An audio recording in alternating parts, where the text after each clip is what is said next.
Well, I don't know about you guys, but I've been getting a lot of ads lately for Jordan Peterson's recent series on the Bible. You know, he's got 8 scholars there around a big table, and it's kind of an interesting thing because I noticed that a lot of Jordan Peterson's content is really trying to bring these conservative Christian values back to the forefront of society, and I don't think that's a bad thing at all. I think in many ways actually that's essentially what I've been doing on my channel as well. But there are some major issues that don't seem to be getting addressed, and I really want to talk about those in detail in today's video.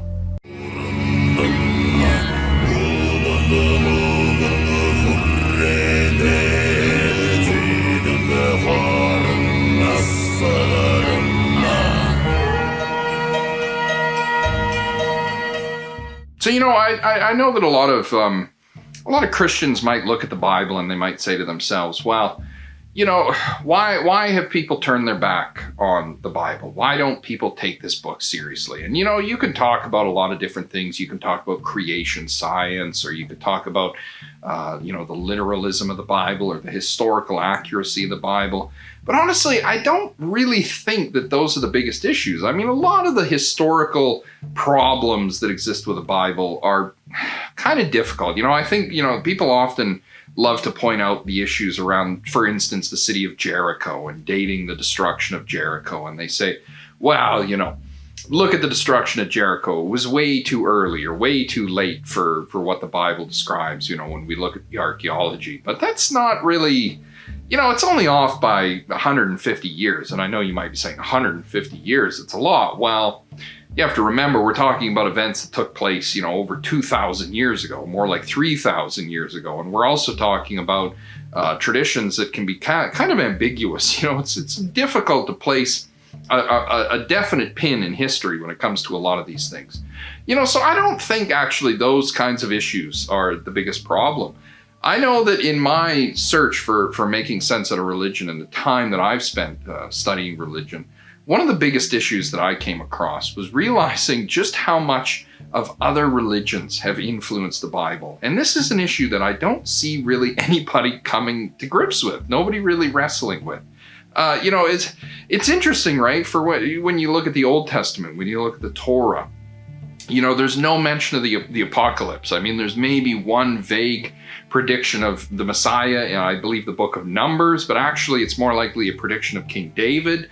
And it's interesting how in those oldest books you don't have any notion of heaven, no notion of hell, no reward in the afterlife, no apocalypse, and really no notion of Messiah. And really, when you think about it, I think when most people really think about the Bible and Christianity and this whole religion thing, they think that's it. That's all of it, right? How could you remove those things, right?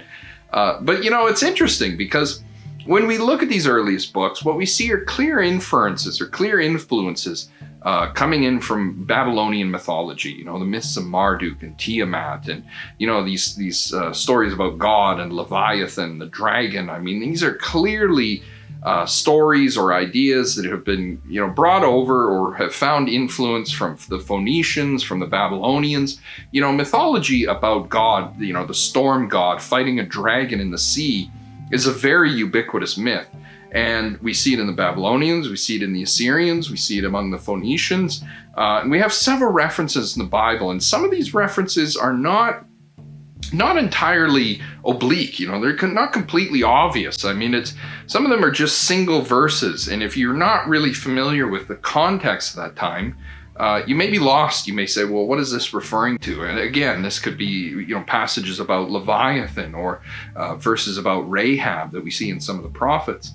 So this is significant, right? We see this influence coming in from the Babylonians. But what's more is when we do see apocalyptic literature appearing in the Old Testaments, especially with the book of Daniel, it's no coincidence that these ideas appear in the Bible right around the same time that the Jews were returning from exile. They were coming back from the lands of Persia. And of course, the Persians were Zoroastrians. They were Zoroastrians who were looking forward to the coming Saoshyant, who would rescue the world from tyranny deliver everyone from Angreminyu, the god of darkness and death, and the Saoshyant, under the divine direction of Ahura Mazda, would usher in an age of resurrection where all the dead would be raised and the world would be transformed into a paradise, after a final apocalyptic battle between Ahura Mazda, the god of light, and Angreminyu, the god of darkness, right?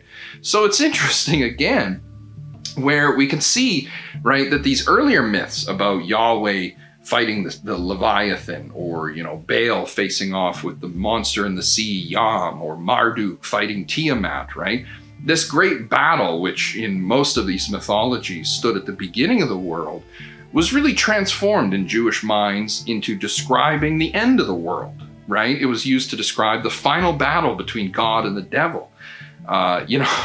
This is really, it's interesting, right? We can clearly see the Zoroastrians were having an enormous influence. I think it's really clear when you talk about the Magi who visited Jesus in Bethlehem, right? We always show images of the three wise men coming from the east and visiting Jesus, but what people don't seem to talk about is that Magi were not magicians, right? They were priests of the Zoroastrian religion. And if the Zoroastrians were coming to pay homage to Jesus Christ, it meant one thing. It meant that they perceived him to be the Saoshyant, the promised savior of the world, right? So I think that's really significant, because what it implies is that Jesus was not just fulfilling necessarily Jewish prophecy, he was fulfilling Zoroastrian prophecy.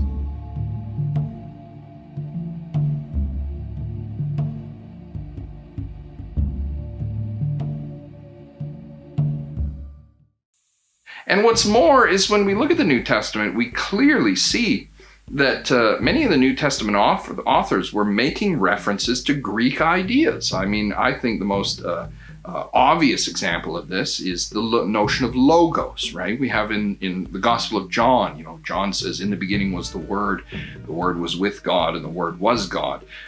This notion of logos, the Word, is a very significant idea from the Greeks.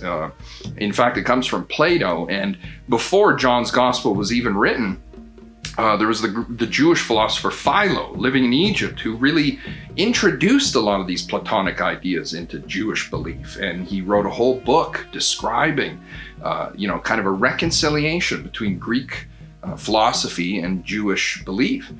And this clearly influenced the New Testament authors. I mean, we can see it in John's Gospel especially. So this to me, it's really significant, because then you're forced to ask the question, okay, well, if we're to take the Bible as the Word of God, right?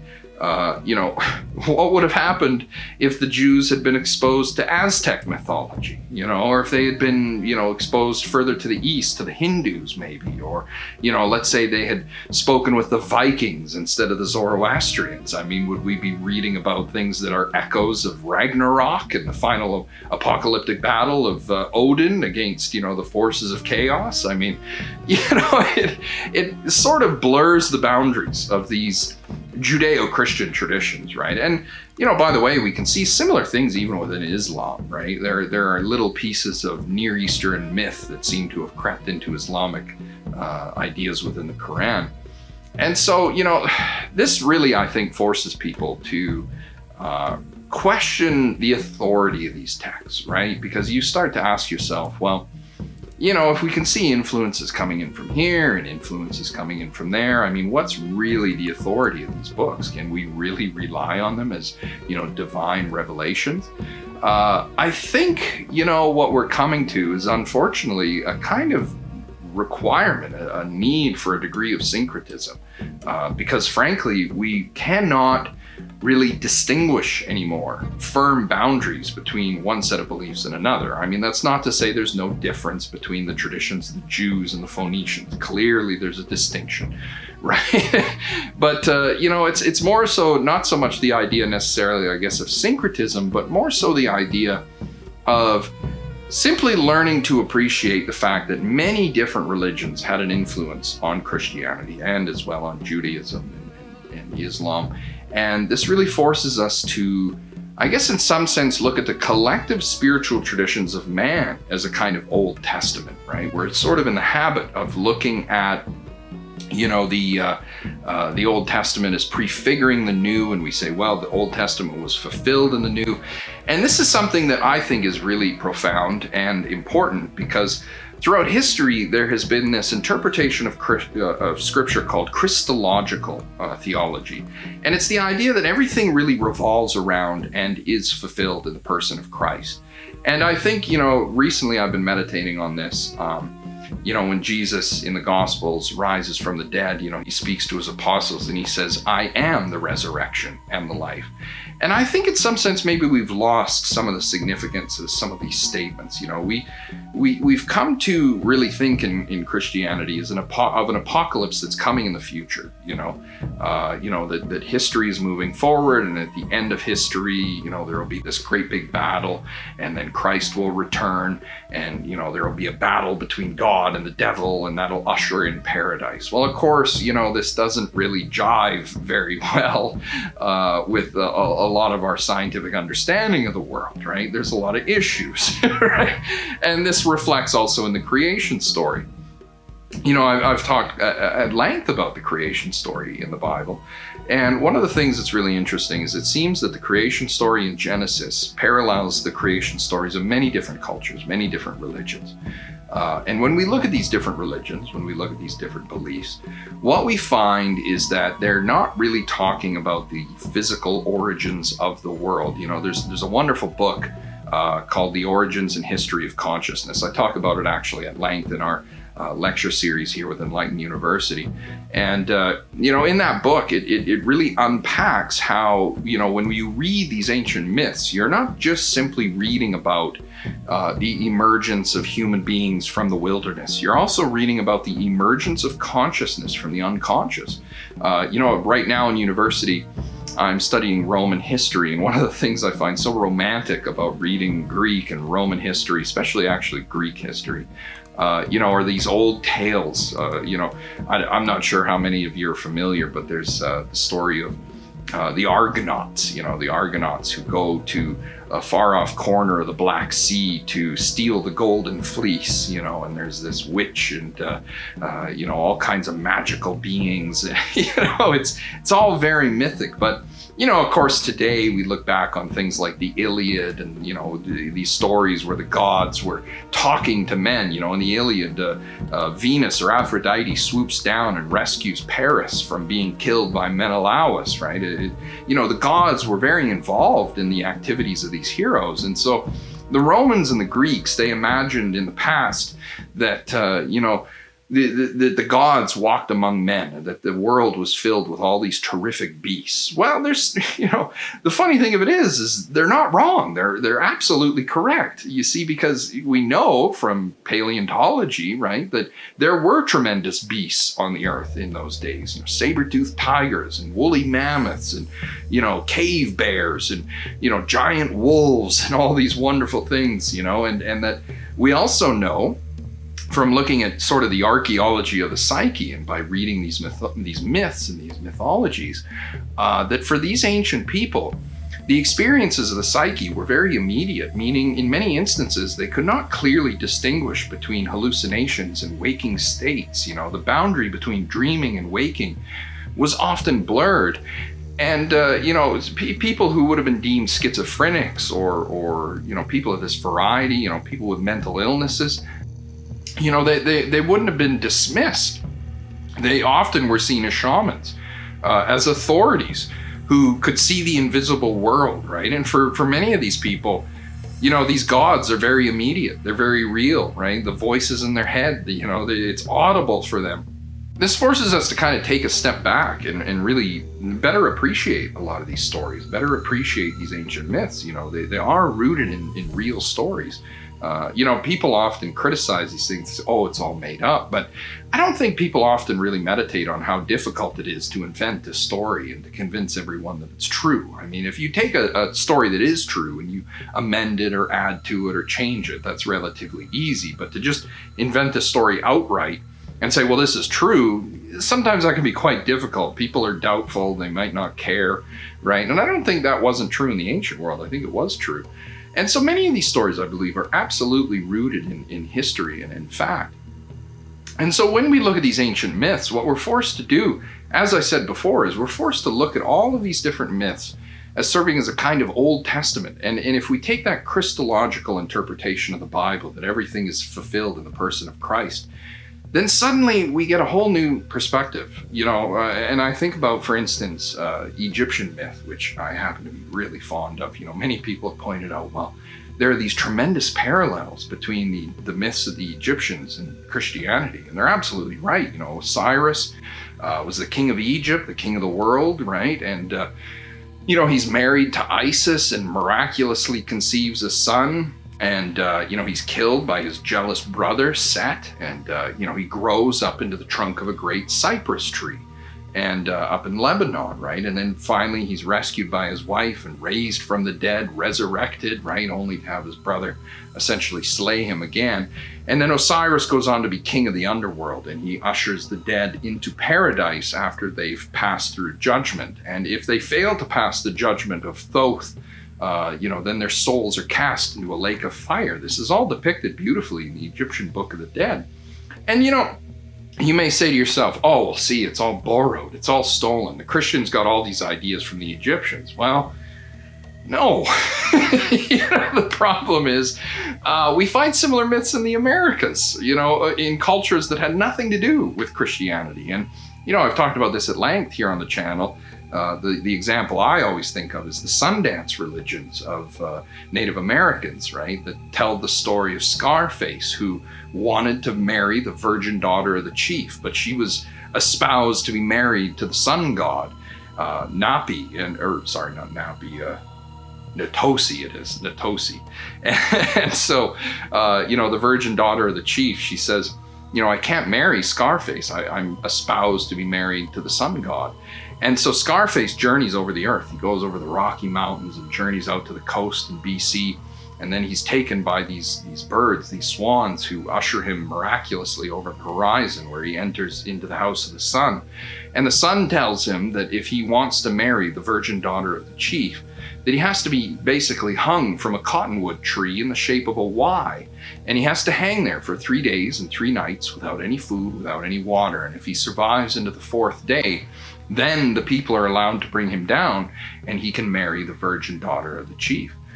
Essentially, he's crucified, right? They even depict him as wearing, a crown of leaves or a crown of branches around his head. I mean, it's remarkable. Even First Nations people refer to this as the Indian cross, right?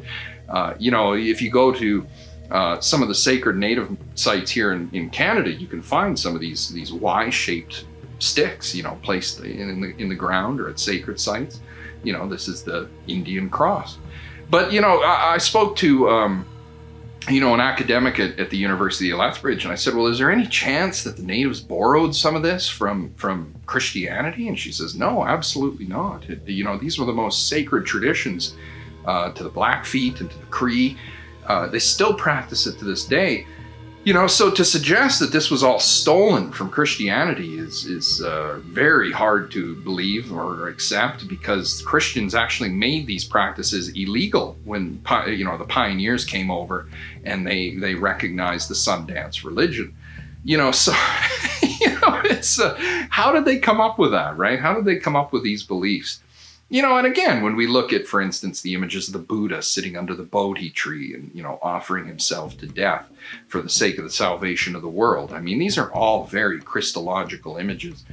And I think that what this really captures, what this really says, is that we have to make a distinction between Jesus and the Christ, right? We always think of Christ as just being Jesus's last name, but the Christ is something divine.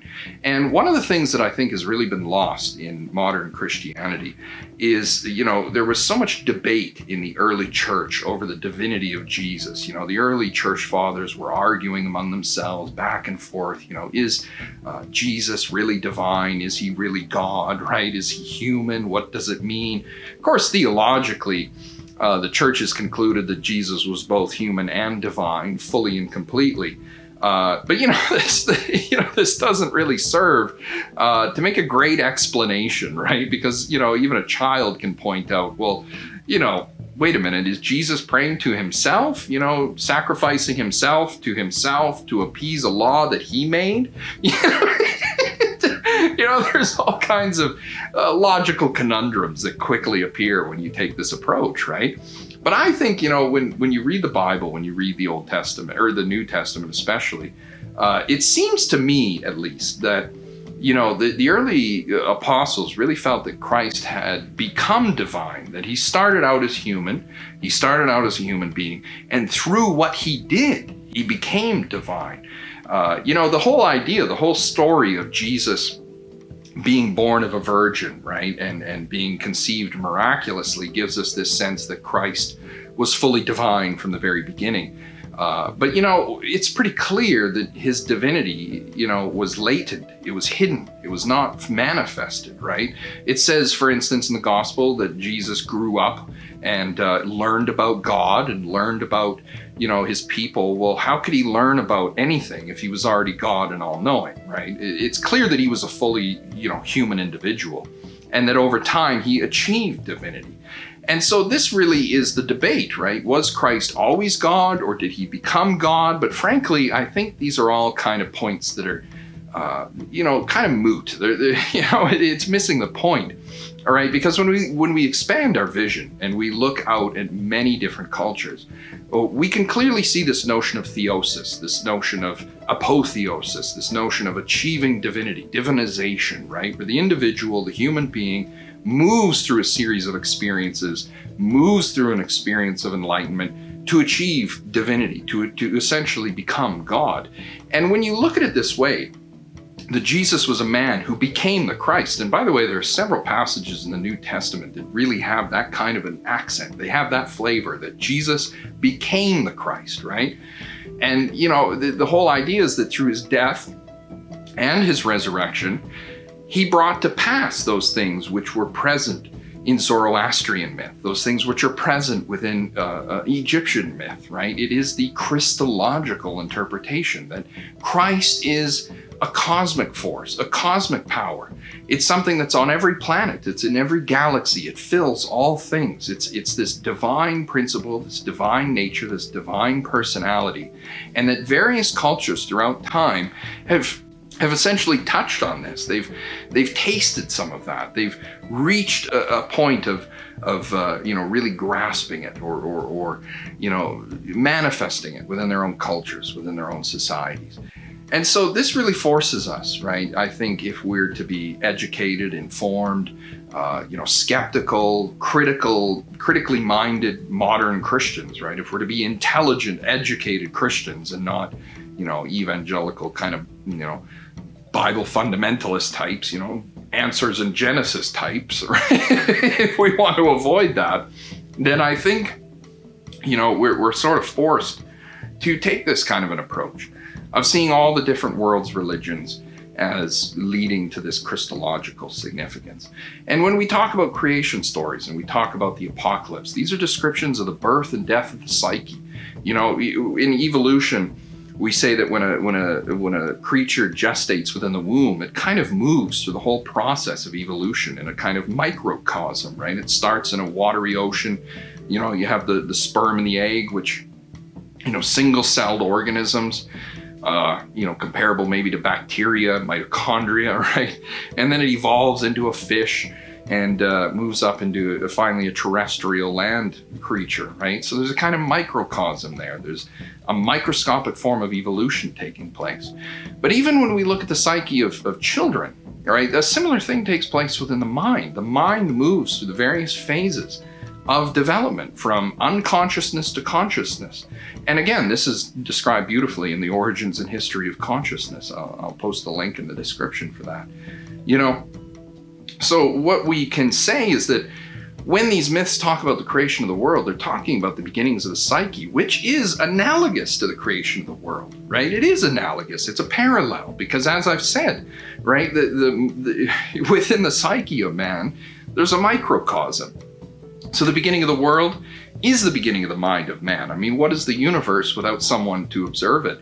And so every individual moves through a kind of pattern laid down in the universe. And when we die, it's the apocalypse, right? And, one of the things I find really interesting when you read apocalyptic literature, it's so hyperbolic. It's so, fanciful, filled with so much dream imagery. And in fact, it sounds very similar to things like the Tibetan Book of the Dead, right? You read the Tibetan Book of the Dead and it has that same kind of a flavor, very apocalyptic kind of taste, you know? But of course the Tibetans realized this isn't the end of history, this is the end of an individual's life. And this really even came through in Catholic Christianity, where, you know, you have these strange things, for instance, like in the book of Hebrews, it says that it's set for a man to die and then the judgment. Well, if the judgment is supposed to be at the end of the world, then how does it also take place when a person dies, right? So even in medieval Christianity and Renaissance Christianity, there started to be this ambiguity between the end of the world and the end of an individual's life. And so we can kind of envision the psyche of man as a microcosm, and this whole idea of moving towards the realization of Christ, you know, within ourselves is the ideal of every religion. It's the ideal we see prefigured in every faith. And so in this way, we can really take the whole repository of human spiritual traditions as a kind of Old Testament pointing to Christ. But of course, you know, this also leaves us open to accepting and embracing the validity of other faiths, because how can we really know for sure if Christ is the clearest revelation, or Jesus, I should say, right, is the clearest revelation of this cosmic Christ, or perhaps the Buddha, Siddhartha Gautama, right? And, you know, of course, people will point out, you know, passages like, for instance, in the book of Acts, where it says, you know, it is set for a man, or there's only one name under heaven given by which men shall be saved, right? But again, what's important is not the name, but what it refers to, right? It's the idea that there is no salvation outside of that cosmic Christ principle. You can't find it because it is everywhere. And albeit many different cultures might refer to it by different names, ultimately it remains the same truth. And so I wouldn't be the least bit surprised if we met, you know, extraterrestrials from Alpha Centauri, or, you know, a planet around Procyon, or whatever the case may be. I wouldn't be surprised in the slightest if they looked at our major religious figures, such as Christ and the Buddha, and they said, oh, we recognize him. And as always, guys, thanks for watching.